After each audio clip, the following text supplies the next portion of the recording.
One of my favorite songs of all time, the Jackson 5. I don't know if you were old enough to be around when that happened, but I remember it as a kid.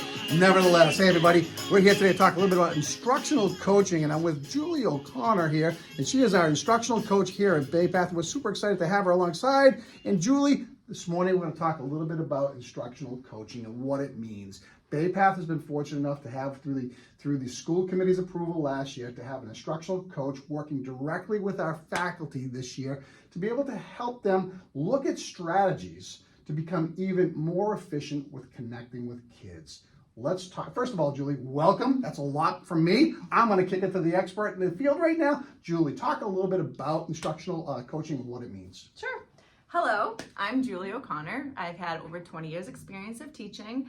I've been a middle school teacher and a high school teacher, and I've worked with extensive teachers and special ed teachers all throughout my career. And I have a lot of things to offer here at Bay Path and have been doing so since the beginning of the year. So we offer here student-centered coaching.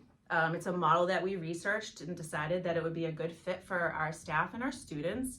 Student-centered coaching is when we are looking at the student. That's our focus. So the teachers and I work together in looking at the goals of what the kids need to accomplish. And what is the overall goal for all of us in education is to provide high levels of student engagement. It's to develop inquiry processes within students to really take control of their own learning and just flourish. We want that. So we're shifting sometimes a mindset from that traditional teaching methodology to something a little bit different. And that's what universal design for learning does. It puts the onus of learning back into the hands of the student, and the teacher becomes the facilitator. I love that. Can you speak a little bit about what coaching cycles are? Here at Bay Path, we're looking to work through some coaching cycles. What does that mean? Sure.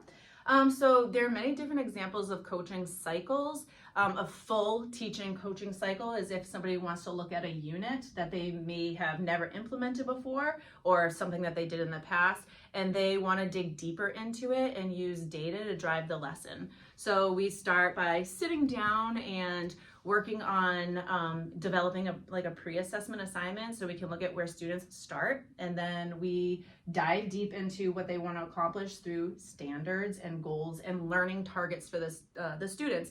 Then, like, the fun thing about teaching is that you can take one lesson and, depending upon your teacher, you can disseminate it in so many different types of ways, right? There's like so many ways to be a coach, right? And like if you're a track coach, you can have practice to be so many different ways, but you can accomplish the same thing. And it's the same thing in teaching.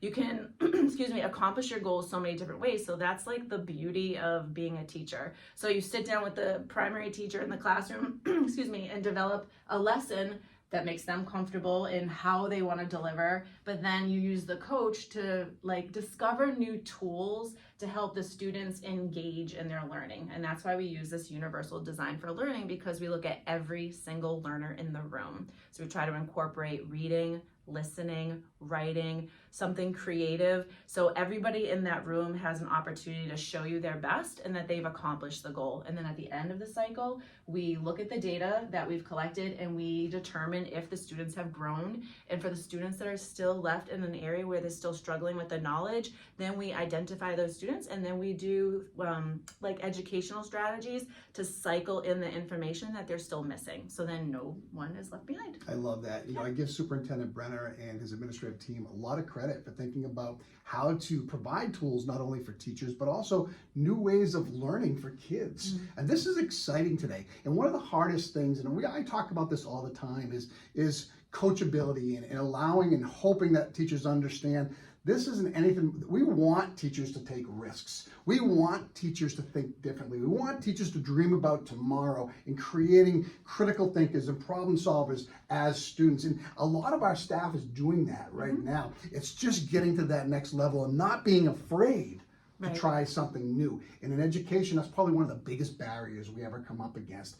Again, when you're a teacher and you're in the world, you're in a classroom by yourself, you can become very comfortable with what you're doing. Absolutely. So you're looking to fill a toolbox. You're looking to provide alternative means and methods for somebody to reach a child. Think about that from a conceptual mindset. That is fantastic. Absolutely. We also offer, if somebody doesn't want to look at an entire unit, I can help them we have mini coaching cycles, or just consultations and observations. Like I can come into a classroom and observe somebody and be there for behavioral support or academic support if certain students are struggling in the classroom. I have many tools to help like that. Plus I make a newsletter every month, and every month I kind of work on a focus that is based off of like where I think the teachers might be in the school year and like what we talk about in meetings, and I like areas of identification, and all of those resources are available to them. But a mini lesson could be a mini coaching cycle could be taking just one lesson and saying,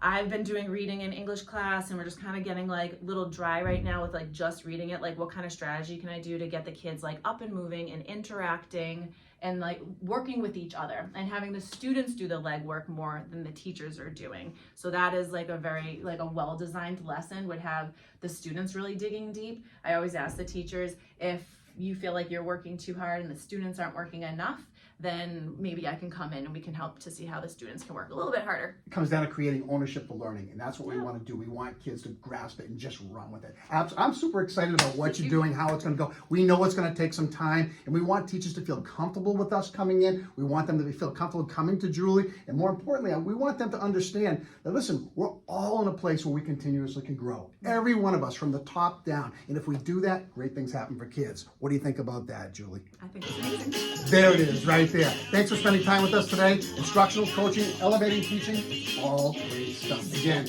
I'm glad I'm on your team. Have a great day, everybody. Thanks so much.